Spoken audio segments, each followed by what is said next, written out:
It's chaos. It's a different type of Sunday scary. It's your newest obsession. It's Dirty Driving, a Formula One podcast. We're the Hornsby sisters. I'm Katie. And I'm Megan. Hello, everyone. Hi. It's another bye week, so we're back in our deep dive series. It's our third bye week. I know. I feel like these are coming fast and furious. Like I'm kind of ready for like a back-to-back doubleheader. Like what are you thinking? I'm craving a back-to-back doubleheader, which I believe is Barcelona and Monaco at the end of May, because we've got obviously Miami next week and then another bye week. So I just felt like, with the season being condensed, we'd have a lot more races coming at you. But I feel like it's like, whoop, break. And I'm like, wow. I really could go for a back-to-back race week so I don't have to go through my non-race week depression. Yeah, it gets very dark on non-race weeks, as Megan knows. I feel like I have nothing to look forward to on the weekend. Not that I don't have non-race weekend plans. Yeah. But when there's just a race, it adds a different level of excitement. Let me look and see what the drivers are wearing this week. When are they getting there? What are their travel plans? What's the drama? Is the marina painted or is there real water? Is Antonio Giovinazzi going to walk across the painted water? Look, Miami is known for doing too much. But in this time, in this fake harbor, they did not do enough. Why didn't they just fill it with water? I'm confused why they couldn't find a hose. The ocean's and a water right source. there. I know. I don't, that to me, and honestly, we're going to talk about this for another 20 seconds because I couldn't figure out why everyone was so rah-rah about it. And then Megan was like, they painted it. And I was like it didn't even come across my mind that it could have been painted because I'm like, yeah, there's water in there. No, yeah, duh. They're in Miami. They're in Florida. They're literally surrounded. They're a peninsula. They're literally a peninsula. Good job with your geography Thank you. terms. It's like you learned something in middle school in that one class we all had to take. I'm a big proponent of geography. And so when we're going on a tangent, when the drivers did the where in the world do we race thing, I forget what they call that, but it Grill the Grid. I was like, oh, none of them know their geography. Oh, when they were shown, flags or were they shown the shape of the countries? Maybe one of the two, but I'm like, we've got to, and they had the circle on the map where they raced, and I was disappointed. Hey, F1, I think you need a geography tutor for your drivers. Katie's available. I am available. Big geography fan. Big. She also is available to consult on whether or not to use real water in your harbor. Yeah. I just assumed, Katie, on all of the map, the graphic projections of what the track was going to look like, they said harbor with boats. I mean, you can see the boats in the picture. So why would anyone think that they wouldn't do water? No one would. So the fact that they painted it, some girl was like, is that jelly? That is not just paint. It looks like a substance. I was like, oh, hell no. Did they fill that with some non-water viscous thing? I don't know. I simply don't know. And I'm so glad we're not going because that to me is a sign that things are not going to go as planned for the whole weekend. I mean, there's not even water in the harbor. How could Miami get that wrong? Of all things Miami got wrong, they got the harbor wrong. Yeah. Silly. Absolutely silly. Okay, we'll rein it back in here. But yes, it is our third bye week. Like I said, they're coming in hot and heavy, fast, quick, throwing them at us. So this week we have decided to look at Alpine and the duo of Fernando Alonso and Esteban Ocon.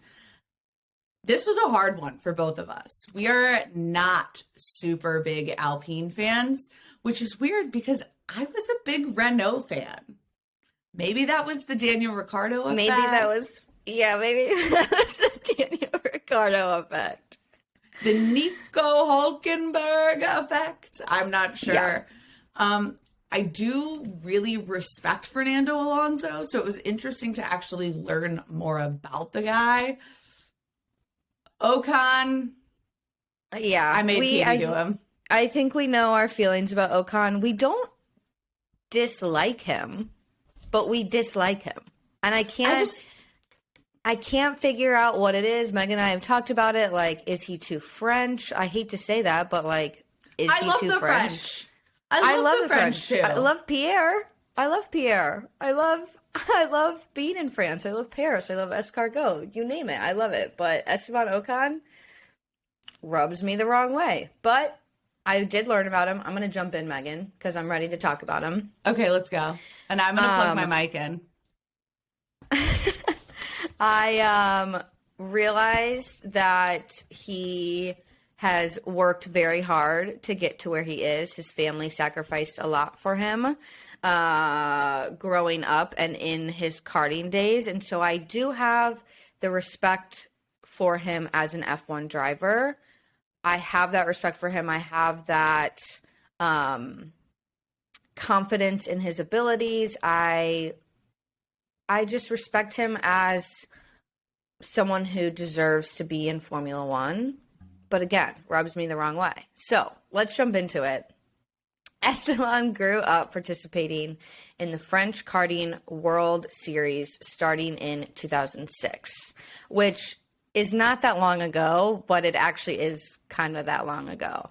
He won championships in 07 and 08. Like, it made me feel old that he started karting in 2006, and I'm gonna shock you even more when I tell you when he first got into a Formula One car, because I was also shocked by that, because it feels like he hasn't been in Formula One that long. It's been a minute. Anyway, so while competing in karting, the family sacrificed everything. They had to sell their home that was situated above his father's garage. His father was a mechanic. If you listen to his Beyond the Grid from a couple of years ago, he talks more in detail about how they sold the home, lived in a caravan. They had to change the wheels on the caravan that followed their trailer 3 times over because of how many miles they were traveling for karting. And so huge respect for his journey into Formula One and his journey through karting to get to where he is today. At age 14, that's when things changed. He was signed by Gravity Sports Management, which is a sister company of the Renault F1 team. In 2012, he finally took his debut in single-seaters as part of the Euro Cup Formula Renault 2.0 series. In 2013, he finished third after taking 3 podiums and his first victory at his home race. And the interesting thing about his time in early single-seaters is that the following year, 2014, was when he made his F3 debut and raced for the Art Grand Prix team. He claimed the championship with only 1 victory because his other 2 victories were denied to him due to penalties. So he would have had 3 victories, but he still managed to win the championship with just the 1.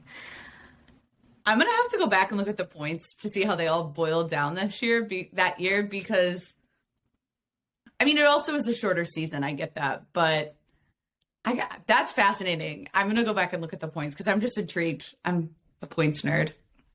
We all know it. Yeah. I'm like, that's insane that you outqualified the field. And I'm also intrigued, like, do we recognize, I wasn't able to find it, I apologize, but do we recognize any of the names of who he was in F3 with? I'm sure we will, but I don't know off the top of my head in 2014 who would have been racing with him. And he actually made his F1 debut that same year, which again is crazy how long he's been in Formula One. He didn't officially get a seat until 2016, but he made his debut in a practice session, and then in 2015 was called up by Force India to drive in a post-race test. So he got his experience in 2014, 2015, and then in 2016 acted as the Renault reserve driver, when Rio Haranato was dropped from Manor Racing due to some sponsors failing to meet contractual obligations. So Esteban was given literally the chance of a lifetime and was able to finish out the season for Manor in place of Rio for the 2016 season, which, I mean, to think that you're going to be sitting as a reserve driver and then to be able to race half the season and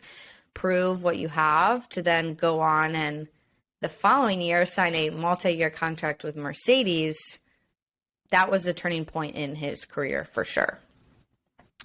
So you might be questioning why he signed a multi-year contract with Mercedes, and it's because that's what was offered to him and he took it. The interesting part about that is that he was actually going to be racing for Force India with Sergio Perez as his teammate. And he scored his very first points in Australia and recorded a 12-race point streak, but was involved in a lot of incidents with Sergio Perez. And if you're new to Formula One and maybe haven't watched Drive to Survive, I encourage you to go back and watch the 2018 season or season 1 of Drive to Survive, because you see some of those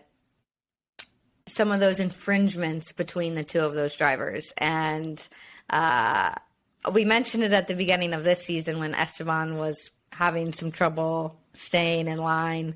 And it's like, is it the pink car?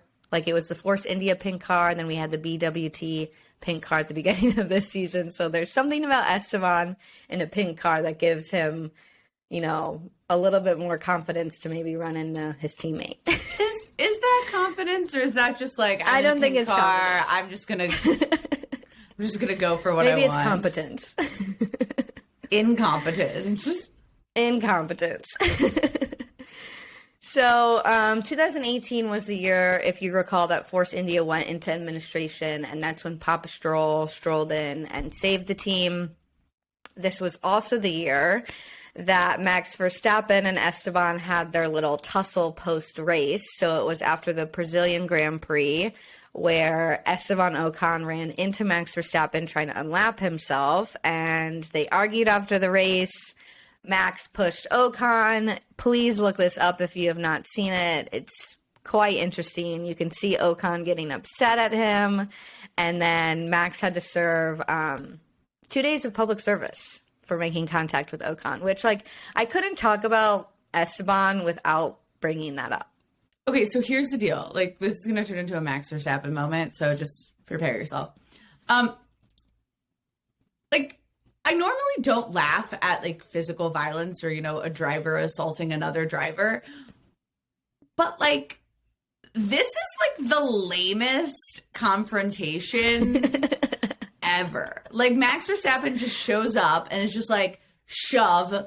And then Esteban acts like he's just been, like, punched in the face. He's like, what?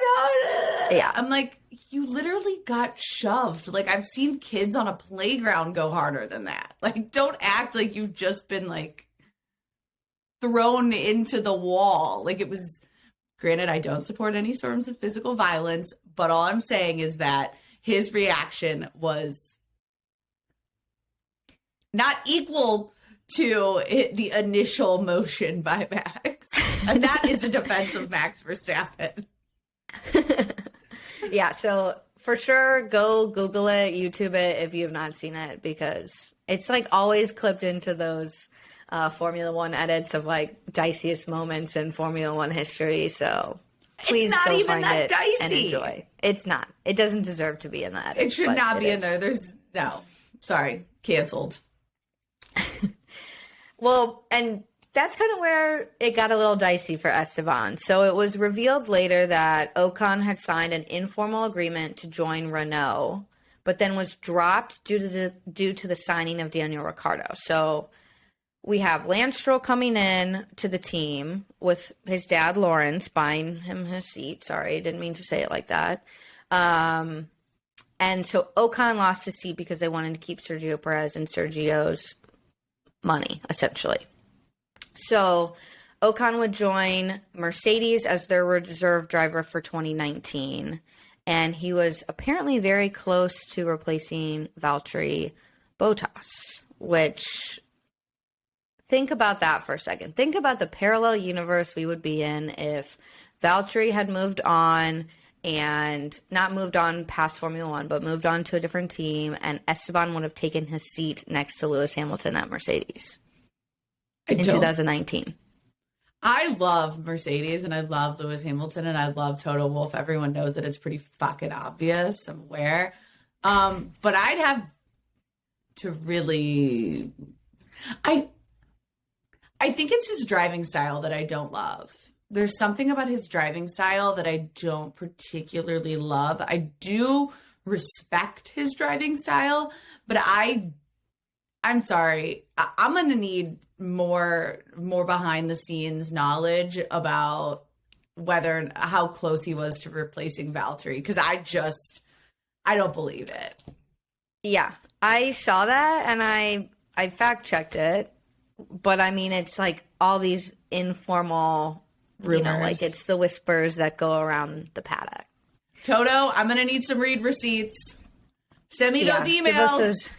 Give us those read receipts. He was pretty buddy with Toto, as you saw in Drive to Survive, is all I'm going to say.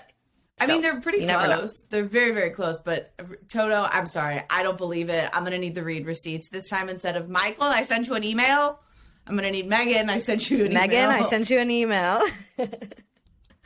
I love it. Okay, so I'm going to cycle back. In 2020, Esteban got another chance of a lifetime and entered back into Formula One with a 2-year contract with Renault to partner with Daniel Ricciardo.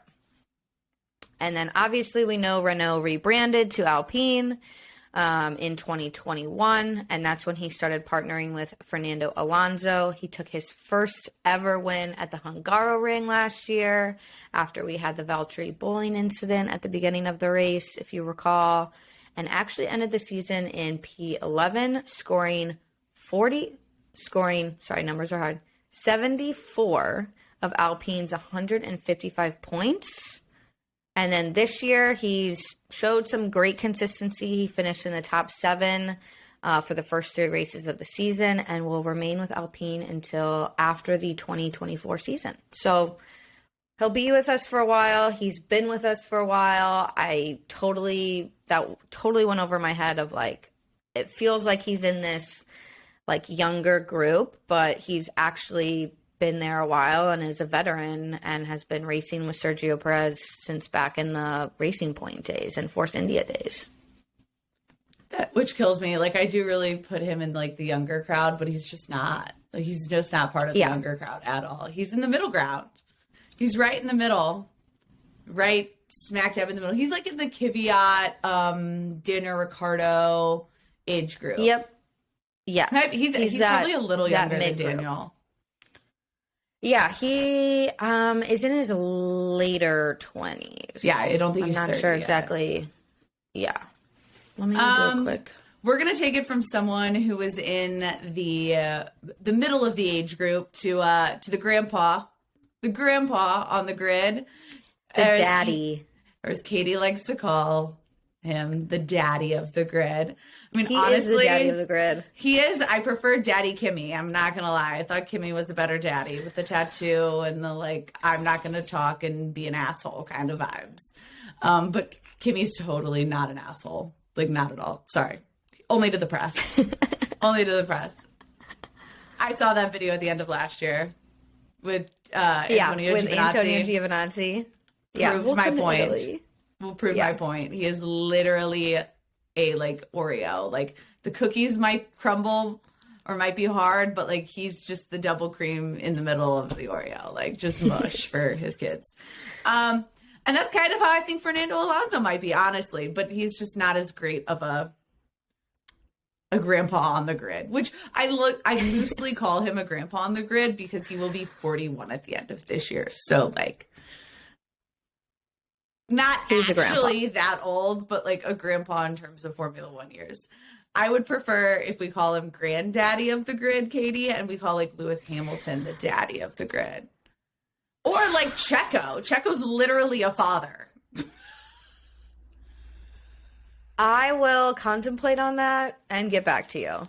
My initial reaction is yes, but let me sleep on it. Okay, she's going to sleep on it. Okay, so let's talk about Fernando Alonso. Like I said, wasn't one of my favorite drivers. Have a huge ton of respect for the guy. I mean, he's been around. He has been quite successful, even been able to tough it through some of the darker years. But really, I just, maybe I didn't know enough about him. And in learning a lot about him, I have found like a newfound respect for him. I don't know. It was interesting learning about him and getting a greater insight and really realizing how strange his career has been. Like, we talk about strange careers for some drivers, but this guy, his career has been quite odd when you look at it. So let's dive in. Before we get into, each step of and how we got there, I want to talk about just his driving style in general. The dude is fast. Like, he has some amazing speed. He's brilliant tactically, and like his ability to see the vision, the race strategy, the racecraft of knowing when to go for it and when to back out. We saw a lot of that in Imola. I think like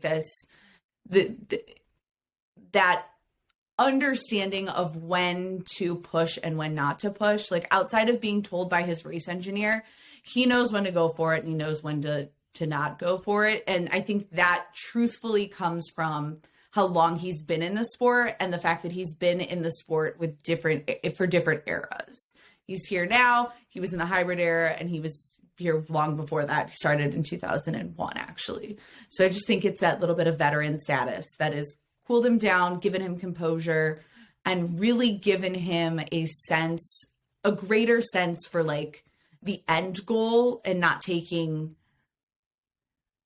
stupid risks that we see happening from some of the younger drivers, including Esteban Ocon, who we just said was not a younger driver. Ultimately, it is Alonso's attention to detail and his determination to win that has him back in Formula One competing for his third driver series.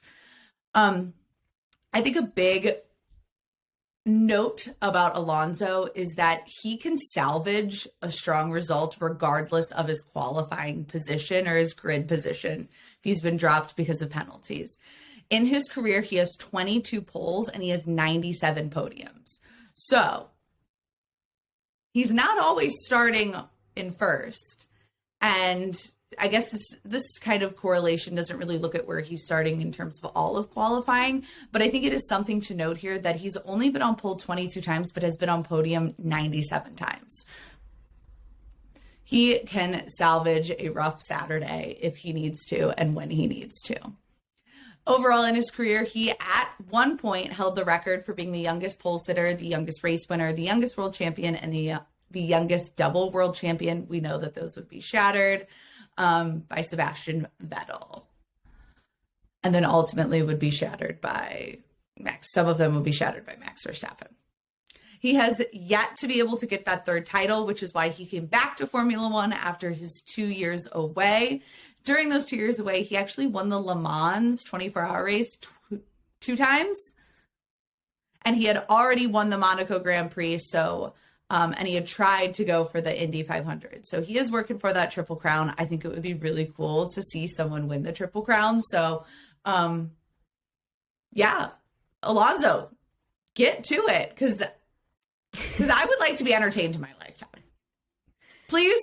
Yeah, I feel like after his Formula One time, he needs to go back to IndyCar and give us that win so we can celebrate with him.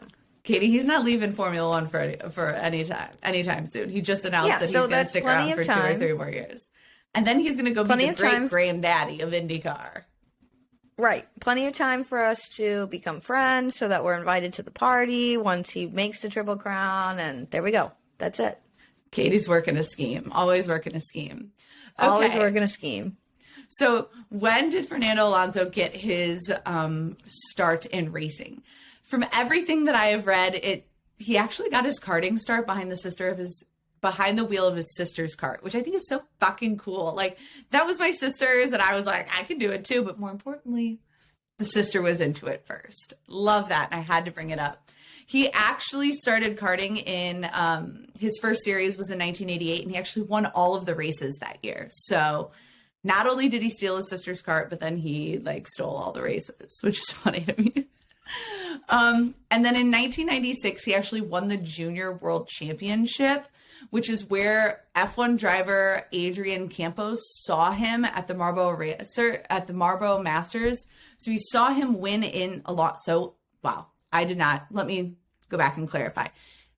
F1 driver Adrian Campos saw Fernando Alonso win in Barcelona and actually gave Alonso his first test in a race car with Campos Formula Nissan team.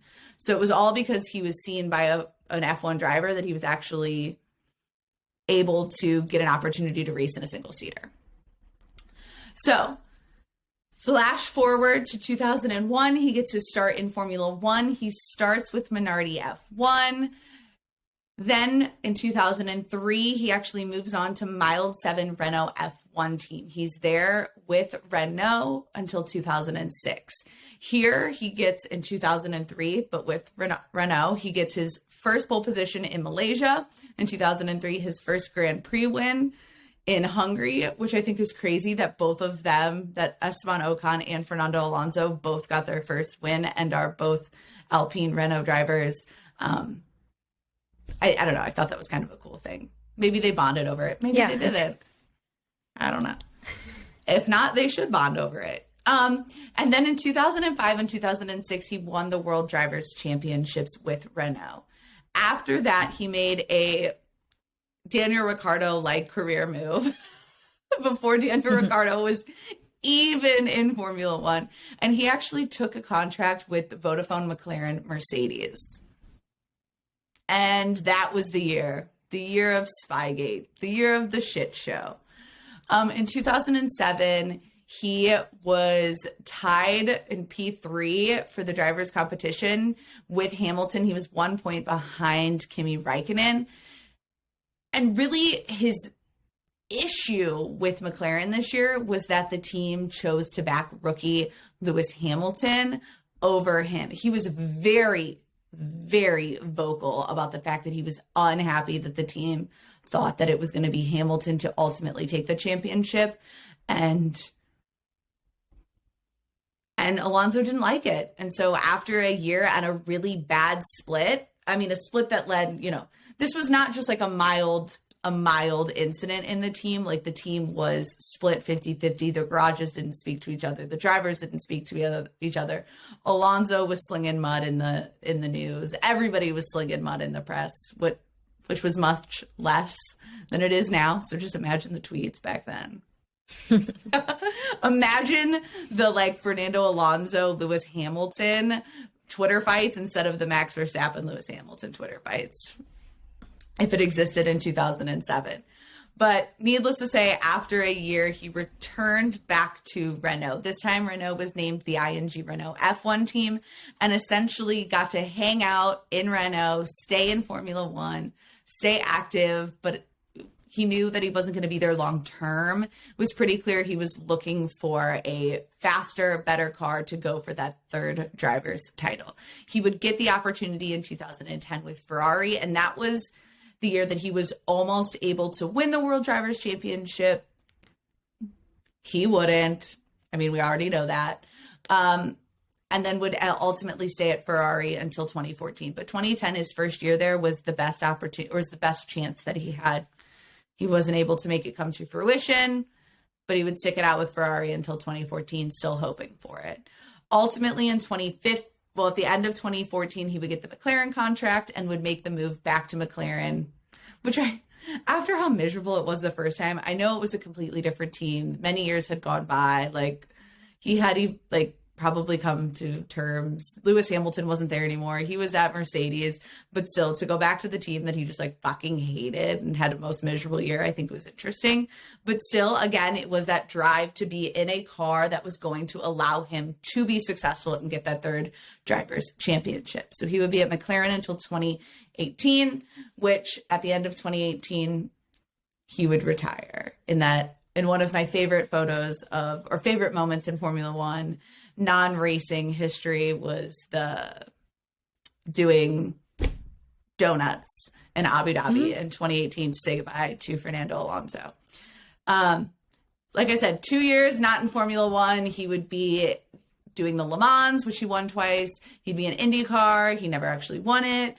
And he would actually rally. And I think that is the focus of that horrible TV show we attempted to watch about him, right? Yes. I mean, that thing was It's on bad. Amazon if you want to give it a try. We can't really say that it was bad because we really only gave it like 15 minutes. But fair warning, most of it is in Spanish. So subtitles. And I think we're definitely not feeling subtitles that night. Also, it had like a weird reality TV series vibe to it. Yep. Instead of being more documentary, which is what I thought it was going to be. And maybe that's because we're spoiled now. I mean, it's a little bit older of a reality show about Alonso. I think we're a little bit spoiled about how great docuseries have become. So check it out if you're interested in it. Didn't love it though. That's my honest opinion. Ultimately in those 2 years, a big note that I took out of a lot of, kind of reading about Fernando Alonso's time away was that it was pretty tricky for him to switch back and forth between the racing styles. It was a lot of studying, a lot of watching the races, a lot of sim work. But I do think that his ability to switch between the racing styles has really kept him in a mindset that allowed him to show back up in Formula One and be successful last year, even in a shit car. We know it was a shit car last year.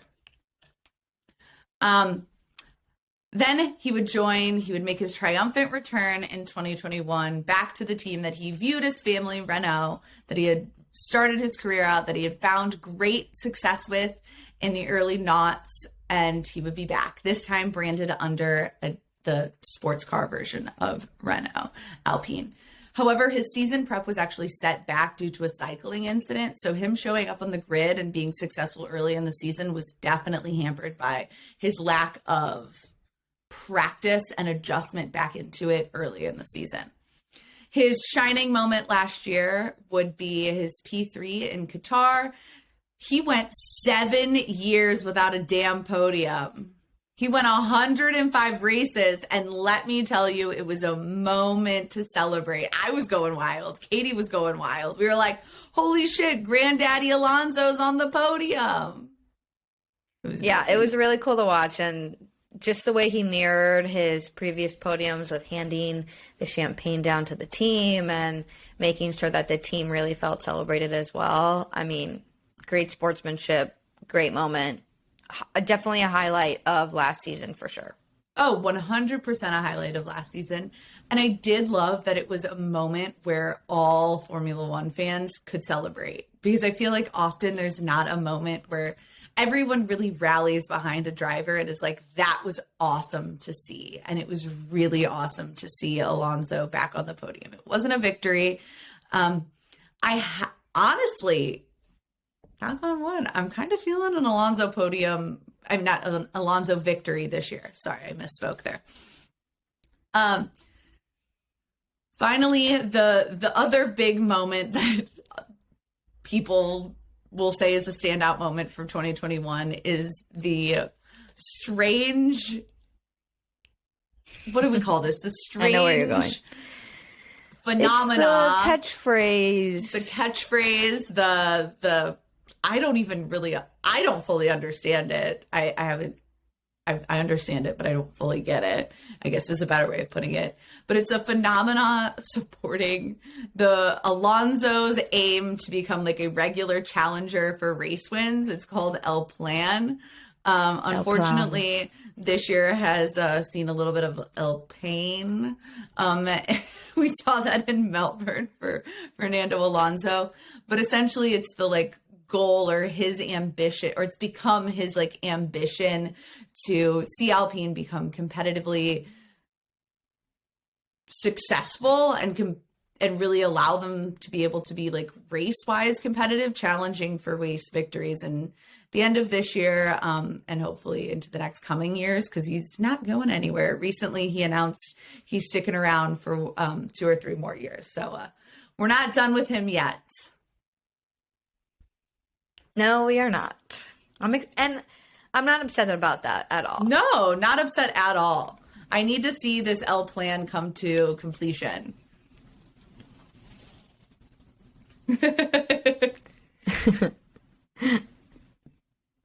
Okay. Anything you want to add to Alonso? Because I know I kind of forced you into taking Ocon so that I could take Alonso.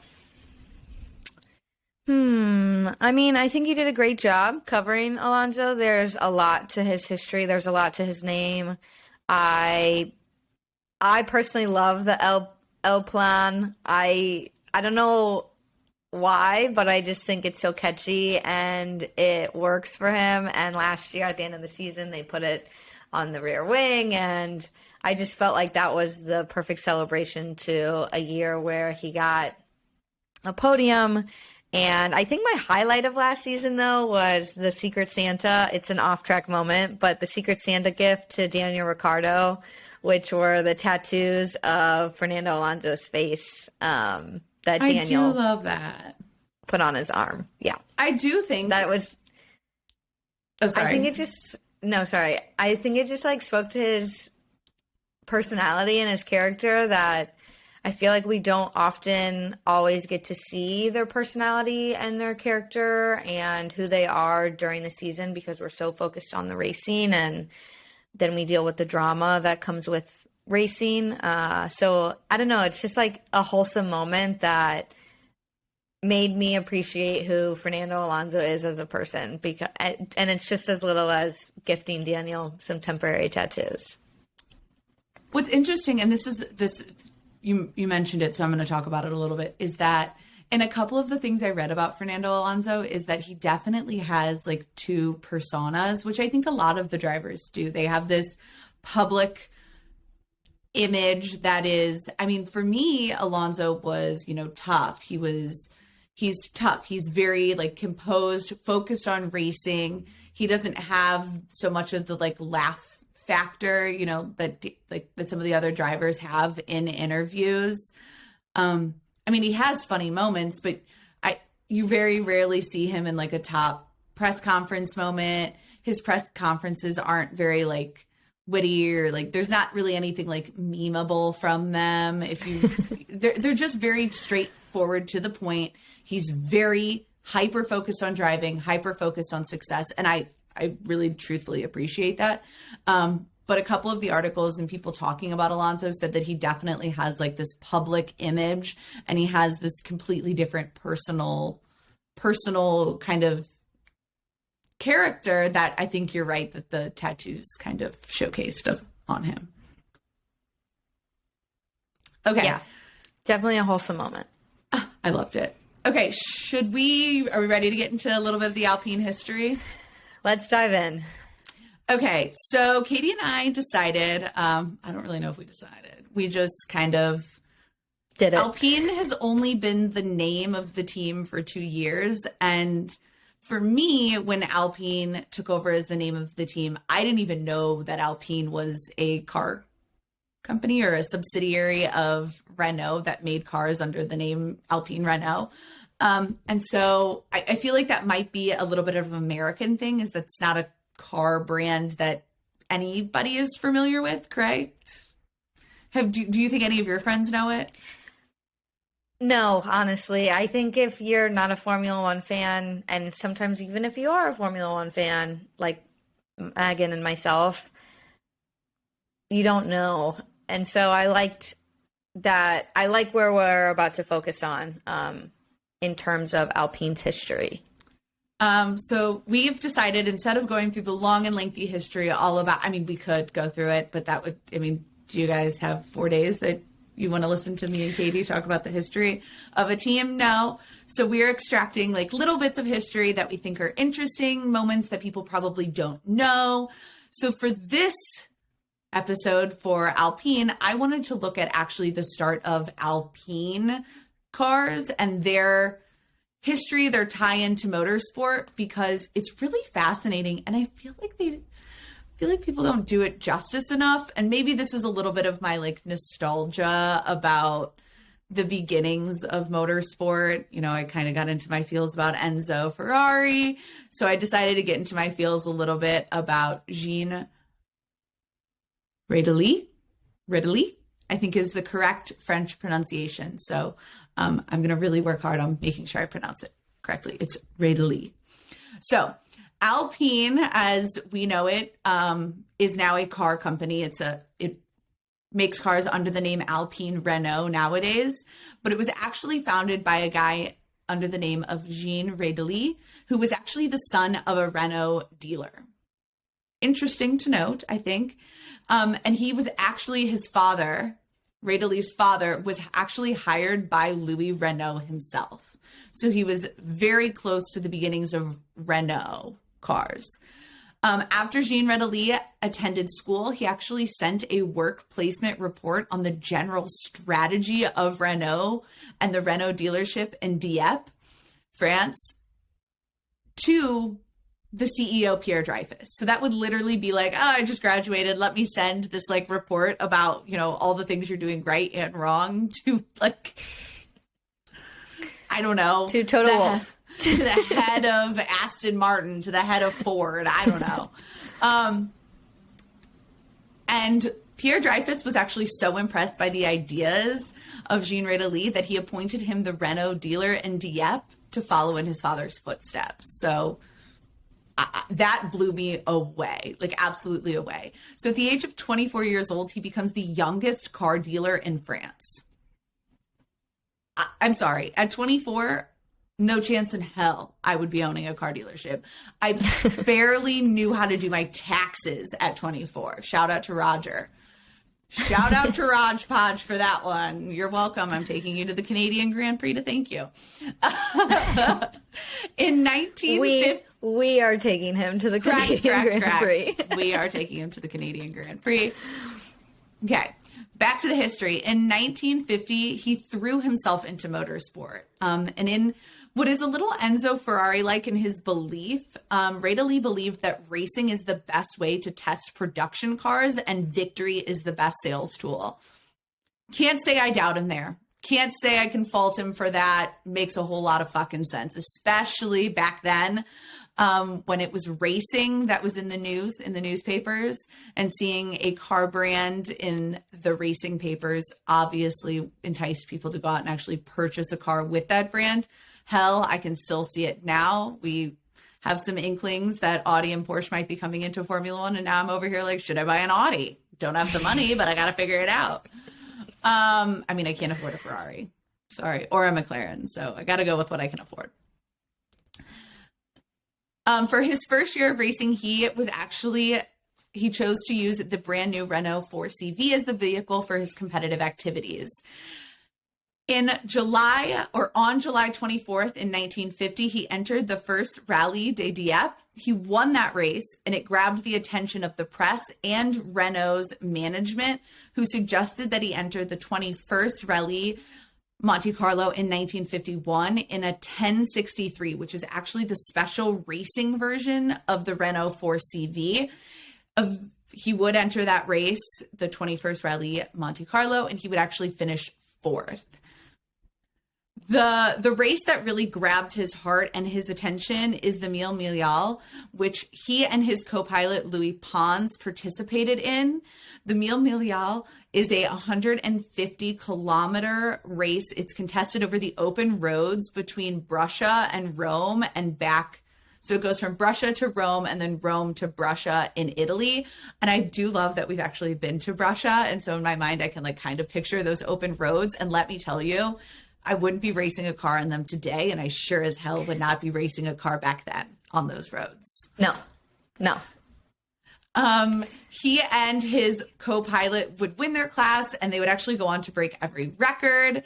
And they would actually, this is the point that I thought was interesting, they would lead the pack, the rest of the pursuers, more than more than an hour behind them. So they finish an hour later, everyone else finishes. So he had some fucking racing guts, and he had some skills. In 1953, Reda Lee and Pons would again win their class in the Mile Millial, again in the Renault 4 CV, the 1063, the Special Racing Edition. But it was that year that Reda Lee was itching to get his hands on a Renault Special, which is a special racing edition of the Renault. It was a much faster car, and he ordered it from Italy. It wouldn't show up right away. It took him I think it took him like a couple of years to get it. If I'm correct, someone can fact check me on that. But it took a while for him to get it. Ultimately, in that car's first outing, Reda Lee would win outright and he would defeat 2 Jaguars and a Porsche. So showed up with pizzazz. Kind of cool to see. So we're going to take it back a little bit. And I mean, I got ahead of myself in terms of years. He wouldn't get that car for a couple of years. So we're going to flip back to 1954. He was still in the Renault 4 CV. Reda Lee and Pons would again win the Mile Millial, an event that would become and is now still today like referred to as one of their trademark races. And then would actually go in to win the Criterium des Alpes. And here I'm gonna give you a quote after his race at the Alps. I know we don't like to do this all the time, but I felt like this one was really important. Reda Lee said, "I thoroughly enjoyed crossing the Alps in my Renault 4 CV, and that gave me the idea of calling my future cars Alpines. It was important to me that my customers experience the same driving pleasure at the wheel of the car I wanted to build." I love that. I'm just gonna let you pause on that. I just think it's cool that that's such a good starting phrase, I think. I don't know, I'm in my feels about this dude randomly. It's weird. In 1954, he earned the reputation of being a top driver. But ultimately that year is when he decided or realized that he was going to have to choose between being a racing driver and getting into business. In 1955, the writing was on the wall. He would ultimately finish second in the Mile Millial and finally his Reda Lee Special. He was actually the second car in the race so he won second. Wow. He came in second in the Reda Lee Special behind a Reda Lee Special that had been exclusively produced for him, but he lost to the same style of car.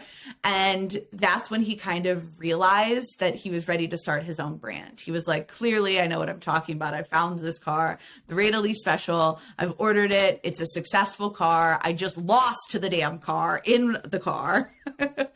And would start his own brand, Alpine. Well, that kind of got convoluted. Sorry, I'm not going to lie. It's the painkillers. Alpine would be based in Rue Forest in Paris and Avenue Pasteur in Dieppe. So that's the beginning of Alpine. And it was pretty much the whole foundation of Alpine comes from Reda Lee's time racing. So it makes sense that ultimately Renault would evoke the Alpine name when they're trying to rebrand as a racing company with like this long history of racing and ties to their fast cars, their racing cars, or their top of the line racing car line of cars. Okay. So Alpine was essentially, the company was built on the basic principles of having a car with an innovative design equipped with simple yet competitive mechanisms that was lightweight, looked good, and could be mass produced and could use as many mass produced parts as possible in order to ensure that the car's price wasn't too high and would have like the lowest maintenance costs and lowest maintenance needed in terms of like relative to car's performance. So his idea of like a top of the line performance car was one that was still much less expensive than many others on the market at the time. I think we all know what I'm hinting at here without me needing to say it.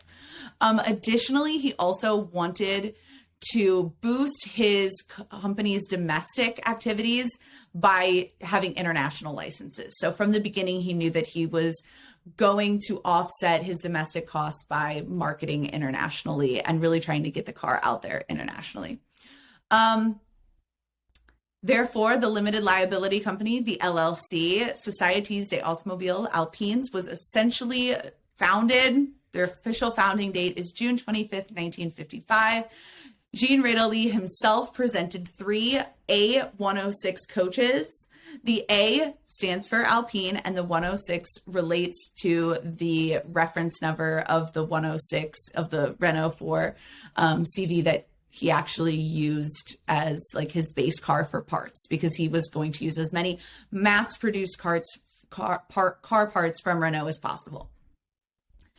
In true French fashion, the first car was blue, the second was white, and the third was red. And he presented all 3 of those cars.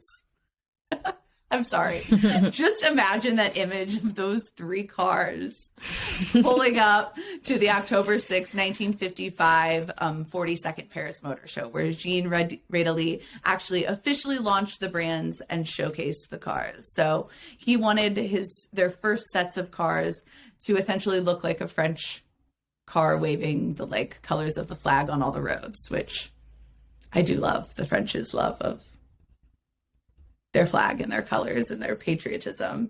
I do think it's weird though that like I'm kind of pissed that the Alpine is now pink now that I've heard all of these backstory and their French culture. Like I feel like we need a little bit more red and a little less pink. Sorry, BWT. Thoughts, Katie? You know, I missed having a pink car on the grid, so I like the pink. But I am with you that since we have dropped the yellow and the black, we should stick to the traditional red, white, and blue. I know. I mean, maybe I do hope that when we do like the French race, the French Grand Prix, that they do like a special red, white, and blue livery. I think that would be really freaking cool and a cool homage to the Alpine roots. I don't know. Again, maybe I'm in my feels. It's probably the painkillers. Okay, so let's talk. The last thing I want to talk about in this long and winding story, sorry, it's been a little circuitous, not my greatest moment, but I'm doing my best here, but the last thing I wanted to talk about is Alpine's tied to Renault and how those two came to be. We know in their foundation stories, it was Radely who was driving a Renault. He had been a Renault car dealer. He had a history of his family being involved in Renault, and he used the cars from the Renault 4CV for the Alpine. But to solidify that relationship, to like kind of like, I don't know, codify it, I think is the kind of the best way of articulating it is, that by the end of 1967, Radely's brand was officially representing Renault in motorsport. So Renault was the overarching car brand, but Alpine and Jean Radely himself was actually doing the racing side of things. And then all Alpine cars at that time, specifically produced in Dieppe, were actually called Alpine Renaults. So it was already starting beforehand. The Alpine cars would actually support the like Renault diamond on the fronts and on their backs. And the economic link between the two companies was just getting closer and closer and closer, again, as parts were being used, manufactured by Renault. But ultimately in 1973, those links were like officially materialized, officially like set in stone when Renault would acquire 70% majority share in Alpine. And so the Société des Automobiles Alpine would become the new Société Alpine, which would be a public limited company with a board of directors and a supervisory board tied to Renault. And after that, all cars would come under the name Alpine Renault. So that was the official like tie of them. Sorry, long and windy there. No, it was wonderful. I learned a lot. Megan has taught me a lot about Alpine. We've kind of separated who took what team and who took one driver. And so it's always interesting to be on the other side and learn something new. And I think the relationship between Alpine and Renault is one that will go down in the history of Formula One. When they announced that Alpine or that Renault was getting rid of the yellow and the black and they were switching the name to Alpine and they were picking up the red, the white, and the blue, I was honestly a little taken aback, especially because we lost Cyril in the restructure and the reorganize But I've been impressed by what they've done so far, especially in what has happened in the restructure this season. So there was some drama to start the 2022 season. We're going to jump way ahead into present day. And in January, Marcin Budakowski left the role of executive director, and Elaine Prost left as non-executive director. So I don't know if you remember this, Megan, but everyone was kind of confused on what was happening and where they were going. And the very next month in February, it was announced that Otmar Szafnauer was going to be the team principal. They announced their partnership with BWT, and that Bruno Famin was recruited as executive director, as all part of this 2022 team restructure. So you can tell that they are learning and they're still trying to figure it out as this newly branded team. But I think they're making strides in what they're doing, especially in their choices of team principal and of drivers. So, Megan, I ask you this question. Wow, Did this is so serious. Make the right... I know. I ask you this question. You come to me on the day of my daughter's wedding, but did Alpine make the right move choosing Otmar Szafnauer and Fernando Alonso in their journey to be a champion in Formula One? Okay, so I think we need to let's dissect some of the stuff the knowledge you just dropped on the people. Yes. Let's start with Szafnauer leaving Aston Martin. Let's start there. So, not surprising. Not, is that the right number of knots? Not surprising. Yep, you got it. To make sure that was not just a double negative, but a triple negative. Yeah, I just can't imagine working for Daddy Stroll. I'm pretty sure that would be the worst job on the grid, other than the guy that has to run out and like grab one part and pray to God that, car isn't going to come around the corner any second. I feel like everyone was not shocked, especially because of the rumors coming out in November and Szafnauer like denying them, but that denial was so fake. I remember reading it and being like, what the hell, dude? Like you have so many PR people at your beck and call, and that was the best you had for us. I do want to, I know this isn't an Aston Martin episode here, but I do think it's important to talk about why Szafnauer left. And I think that will be very illuminating on why he is the right guy for the job at Alpine. So Szafnauer left Aston Martin because, or as a result of a series of events. And it starts really with Martin Whitmarsh joining Aston Martin as CEO of Aston Martin Performance Technologies. When he did that, the roles, the responsibilities, the ability for Szafnauer as team principal to make decisions or really have an influence immediately was like, here, if it's here, then it's like, whoop, down here now, all of a sudden. And truthfully, I think the duo of having Stroll and this new CEO of Aston Martin Performance pushed Szafnauer into like a little box that essentially was like, you have very little control. And it was the combo of Whitmarsh and Stroll that were making the majority of the decisions and ultimately overruling him. And Szafnauer said, full stop. This is, again, I'm going to drop a quote here that I didn't know until like 2 weeks ago, or not really 2 weeks ago. It was probably like a month ago when I started doing some research on Szafnauer and the whole transition. Szafnauer said, at the last race, I was told you used to be able to run the team, but you're not running it anymore. He goes on to say, I had a contract. I had no reason to leave. I had the responsibilities. Had the responsibilities not been taken away from me, I would have stayed. So literally Abu Dhabi last year, he was told, you used to run the team, now you don't. And he could have just sat back and been like, I have the contract. I have no reason to really leave here. I'm going to stay and just ride it out. Yeah, and I don't know.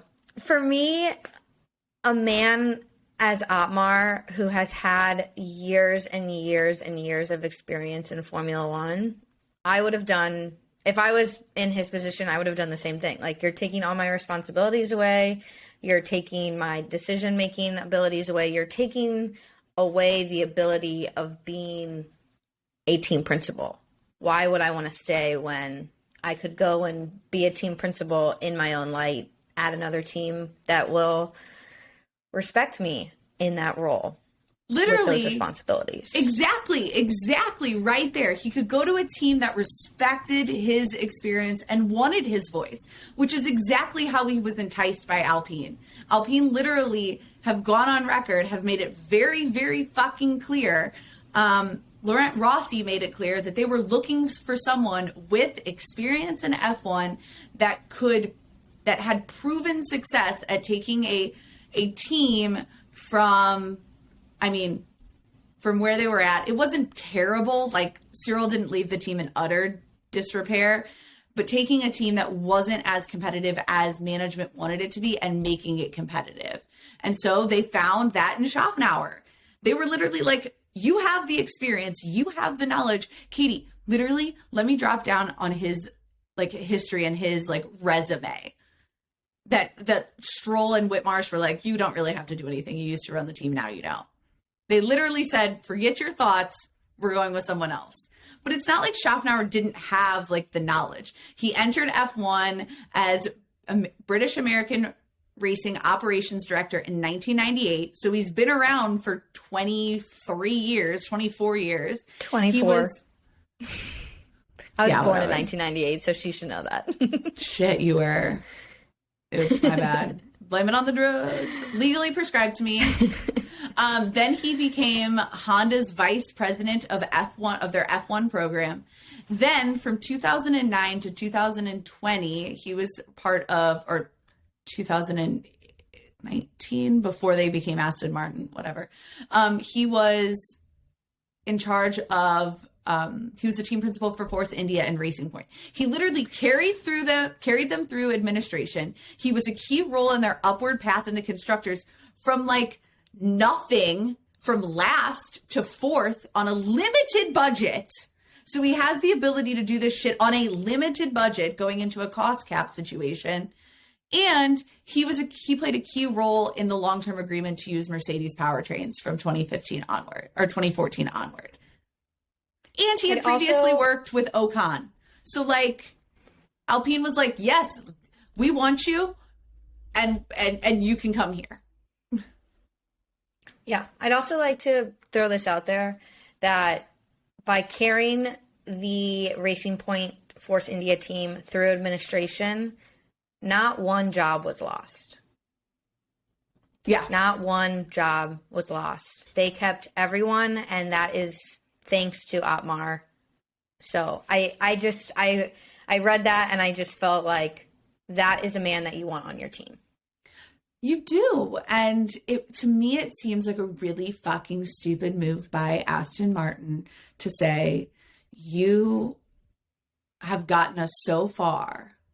Hell, he worked under Stroll, and we're going to bring in this new CEO, and we're going to push you to side and not give you the responsibilities that you deserve. And Alpine said, we're going to do it. So the move makes total sense to me. And I do think that they made the right move, because he has the history of taking a team that is struggling and giving that and bringing them to success, or getting them into a place where they can be more competitive. I mean, I just saw a stat recently that this year, the string of up until Emilia Romagna, those 3 races where Aston Martin didn't score any points, was the worst time for, the Aston Martin Racing Point Force India team since 2014, I think was the year. They were it hasn't been this bad since 2014. And so I think that might have to do with a little bit of leadership. I also think that Papa Stroll doesn't know how to fucking run his team and probably should have kept someone experienced like Szafnauer around, and Alpine swooped him up. And I do think it was the right move, especially as they were restructuring their management. They were going from an unusual 3-person management team to having it all into a traditional structure housed under the team principal, where Szafnauer would oversee and does oversee the chassis base in the UK, the engine factory in France, in Paris, and then the trackside operations. I think they wanted a traditional format, and they're clearly trusting Szafnauer. 100%. And I'm genuinely really happy for him. And I hope that we see the same improvements that we've seen in the Racing Point Force India days that we will see now with Alpine. And again, very early on, so it's hard to say how it's going to go one way or the other, but I have full confidence, and I'm happy that, and I hope that he's happy in this team that respects not only his experience, but his future decisions and just his overall, just him as a human. Yes, respect his experience, respect his knowledge base, respect the fact that he's been around and he does know what he's fucking talking about. So I'm going to be interested to see how it goes, but I definitely think that Alpine made the right decision to change their management structure, to go through the reorg, to have it all housed under one person who ultimately is controlling all three and keeping it consistent. I think that was a smart move by them. And I think we're going to continue to see their success. I hope so. Now that they're not in that stupid pink car, I'm like, yeah, let's see it. By the way, Otmar, if you're listening to this, I know you're not. Bring back a French livery. Do like an old school French livery. Please. And thank you. Okay, Katie. What do you think about Alonso? Do we think the decision to bring in Alonso was a good one? I feel like this is a loaded question. He made his name when he raced from Renault from 2003 to 2006. The timing seemed right then. Again, I think he did a decent job coming back into Formula One. It's early on in this season. He had the stinker at Melbourne. I think there are a lot of things that Alonso brings, specifically and most similarly to Otmar, is his experience. And I feel like the duo of Alonso and Ocon together is a good pairing, in the idea of they both bring experience, Alonso far more than Esteban. And so I always think about that driver pairing of, is that one that is more mature in their driving style because they've been there longer going to be an example to the younger driver? Is there going to be that camaraderie that we see maybe between, the non-team members of Sebastian Vettel and Mick Schumacher? Do we see that with Lewis Hamilton and George Russell? I think that is one of the things that I will be keeping an eye on closely this year. But I think all in all, sorry, I got a little off track. I think all in all, bringing a 2-time world champion back into a team where he is comfortable and he has made his name is the right decision and was the right decision. I'll be, interested to see where his career takes him for these next 2 to 3 years that he says he's going to stay. I mean, I truthfully feel like it was the best option that they had, so they did it. Right. I mean, Alonso wanted back in. It is very clear. Many, many people have said that he wanted to return to F1 because he really wasn't being challenged the way he had been in Formula One. So he wanted to drive back in F1. Really, the only seat available to him was the seat vacated by Daniel Ricciardo when Daniel Ricciardo made the move to McLaren. So this was his opportunity. Red Bull had already picked the duo of Max Verstappen, Sergio Perez. At that point, we knew it was going to be Lewis and Valtteri, which is interesting because apparently Valtteri's name was part of the rumor mill to fill the vacant Daniel Ricciardo seat, along with Nico Hülkenberg and Sebastian Vettel. Again, I don't always believe the F1 rumor mill, but truthfully, I don't think Valtteri was going to leave Mercedes he would not have left Mercedes for Renault unless Mercedes had kicked him out by, I don't know, picking up Esteban Ocon. Which would have made things real spicy, and I don't really know how the dice would have rolled after that. But ultimately, he wanted to come back. Alonso positioned himself in a place where he never actually got himself fully extracted from F1. He kept his Renault ties very, very, very much still alive. He had always left the door open with them and returning to come back with them. He had stayed close to management. And when Daniel Ricciardo vacated the seat to go to McLaren, he was like, and that's going to be the best seat available to me. So I think it was a little bit of like, this is my best option to get back and to compete, and with a team that I already have a relationship with. I think he was really interested. Everything I've read says that he was really interested to come back. And, if there was any time to come back, it was right around the rule changes. So he knew he had to get in now, as opposed to waiting until the actual rule change, or get in now, get in for the 2021 season in hopes of being able to prevent like losing the opportunity to get in 2022, because it was going to be a lot harder in 2022. We all knew that throughout last season. And even really before that, we knew that there was like a young, strong crop of drivers coming up. And so it was the opportunity for him. And really, I think it was the same way for Renault. They wanted someone who was going to be competitive in that seat and that they knew was a proven performer. And they needed a proven performer, just like they needed a proven performer in the role of team principal. And Alonso was the best one that they were going to be able to get. So I think it was a little bit like, okay, you're the best. You're the best.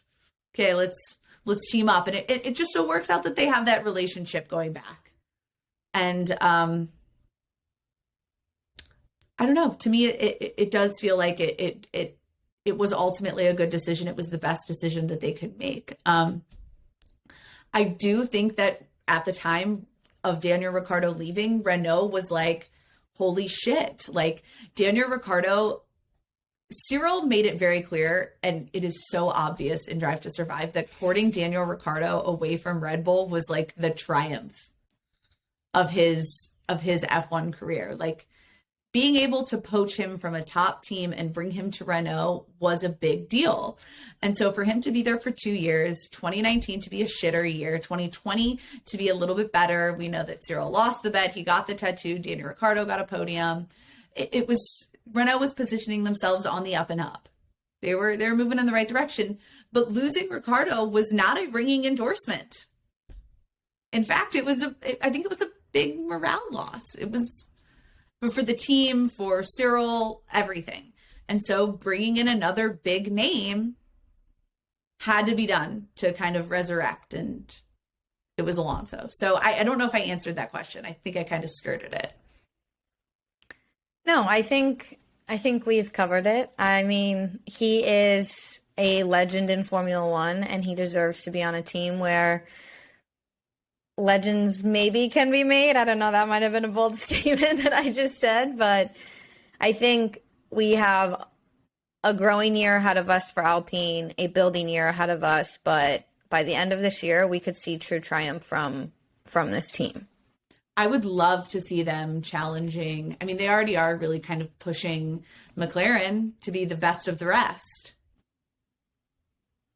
And that, I mean, for this year, I think that's a great step forward. And as long as they can continue to develop and really are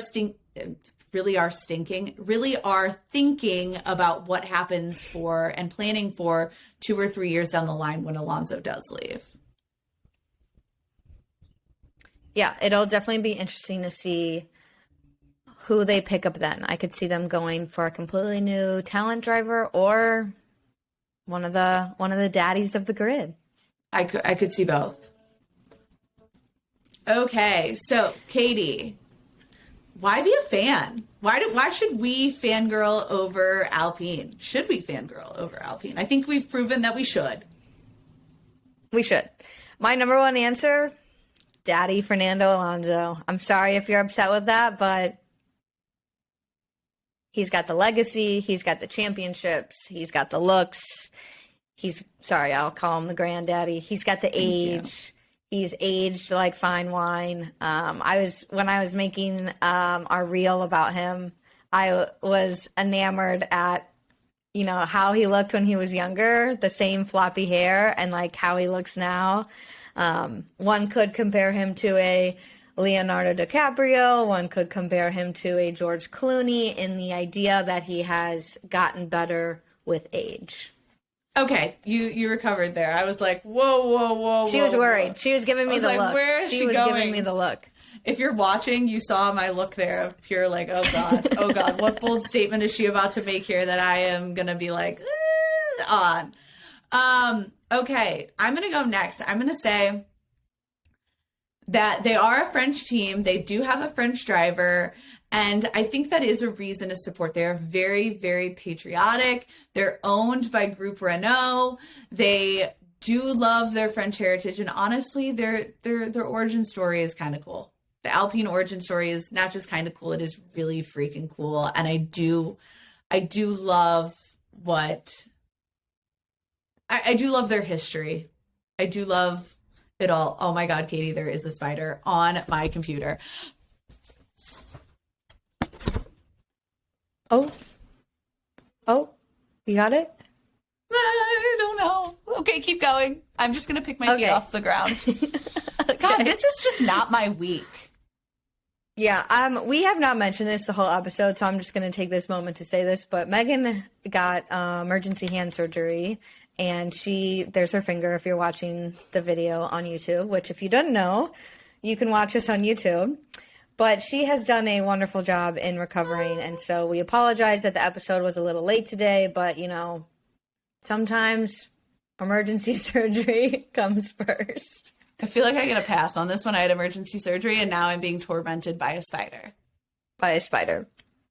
Okay, so my second reason, which has somehow become the reason to be a fan of all of these teams, but this team actually does have quite a rich history. They started out under the name Tolman way back in 1981.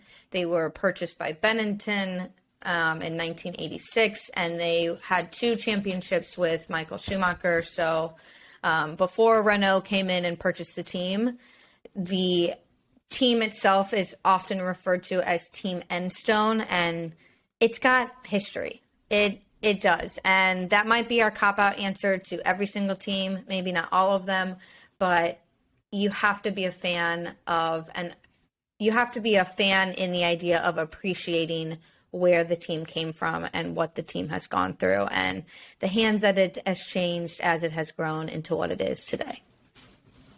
I think maybe it isn't really a cop-out because it is true. Like, you do have to, you can be a fan of every single one of these teams because of their history, and they're all very different. I would say that you should be a fan of Alpine, and Alpine's name has only been, quote unquote, in F1 for 2 years because of their rich history. So what's cool about, Alpine Renault is that they have the Team Enstone history, but they also have this like Alpine history, this like since the early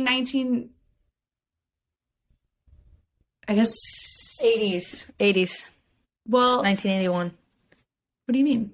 Oh, that's when Team Enstone originally started. Oh, no, I was talking about Alpine. Like, they've been making cars since 1955, and they've been racing since before, or he started racing in 1955. No, that's when the team, well, brains. 1950 is when Italy started racing, and then Alpine came into existence in 1955. Excuse my brain. I swear, I'm just a little bit behind today and freaked out by a spider. So no, I don't think it's a cop-out. I think, if anything, our point about history here is that they don't just have one really unique history, they have two. And okay, I'll go with my second one. My last one is that they still are Team Renault. They still are our black and gold or black and yellow team. They still are the team of Nico Hülkenberg and Daniel Ricciardo. They still are the team that we did love, even though now they are just slightly they're different colors. And I do think that supporting them as, you know, our singular French team that is really still fighting and has been through some rough years is still something to support. And we do love a good Team Renault moment. They still are Team Renault that Fernando Alonso won his 2 World Driver Championships with back in the early noughts. So I think that they still have that little bit in them, and maybe I need to get over the fact that they're a dumb color now. There, I said it. Not the French colors are dumb. I'm saying that blue that they've decided to go with this year is a little dumb. And I don't know why they started this year with 2 pink cars. Still mad about that, but get over that and still support them. All right. Up next is the Miami Grand Prix in Miami, Florida, USA. Yes, that is right. We are in the United States this weekend at the Miami International Autodrome. The 57-lap race takes place on May 8th, which is Mother's Day in the U.S., so make sure you're sitting and watching with your mother. We will be. Round 5 of the... Yes, we will be at a bar. Oh, if you're in Chicago, Butcher's Tap, 2 p.m. this Sunday. We will be there. Mother's get a drink free. 1 drink free. Let me just clarify that. One drink free, and you get to meet our lovely mom. Yes. If you're not able to be with your mother, then come hang out with our mother. She will. So it'll be round 5. She will invite you into the fold. Yes, for round 5 of the 2022 season. It is the 11th venue in the U.S. to host a World Championship F1 race. And they are taking a new approach, including the fake water in the fake harbor that we mentioned at the beginning of this episode. It's the first time at this newly built track around the Hard Rock Stadium where the Miami Dolphins play. And it is a 5.4 kilometer track that will most likely feature 2 DRS zones. It was designed to be fast, but we should get some overtaking opportunities at turn 1, turn 11, and the hairpin at turn 17. I cannot wait to see what happens this weekend, especially in the qualifying flat-out laps. It should be absolutely thrilling. We're going to get some bets going. We're going to get the party going, and we cannot wait to see you there. But before I let you guys go, the biggest headline of the weekend so far is that both of the race directors have tested positive for COVID-19. So we'll have to see what happens with that. And ESPN F1, watch yourself, because that post saying that they were both positive and then said and had the caption, Michael Massey has entered the chat. No. Try again. No. You took it too far, ESPN F1. Come on. We will not forget that. Join us next week for our Miami race recap. Thank you so much for listening to another episode. Don't forget to subscribe and follow us at Dirty Driving Pod on Twitter and Instagram. Until next time, stay dirty.